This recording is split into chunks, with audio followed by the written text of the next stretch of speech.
بسم اللہ الرحمن الرحیم۔ السلام علیکم۔ دبئی کی عدالت نے پابندی لگا دی۔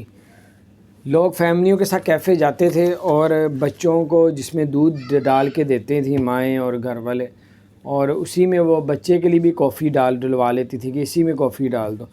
تو اس میں عدالت نے سختی سے کیفے وغیرہ والوں کو اور انہوں نے پابندی لگا دی ہے کہ بچوں کے جس پہ دودھ پلایا جاتا ہے اس پہ آپ لوگوں نے کافی ڈال کے نہیں دینی، جو دے گا اس کا کیفے بھی سیل کر دیا جائے گا، جرمانہ بھی ہوگا۔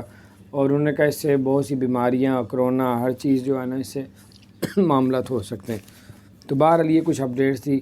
اگر آپ کیفے میں جا کے بچے کو دودھ علی جو آپ بہرحال آپ باقی سمجھ گئے، آپ اللہ تعالیٰ آپ گھر میں بھی نہ کریں، کیونکہ ایسی تھوڑی منع کی ہے جس میں بچوں کو دودھ ڈال کے دیتے ہیں اس میں کافی وغیرہ نہ ڈالیں، تاکہ مزید جو ہے وہ جراثیم اور ہر طرح کی چیزوں سے بچ جائے۔ کیونکہ کوئی وجہ ہے تو عدالت نے منع کیا۔ اپنا خیال رکھیں۔ السلام علیکم۔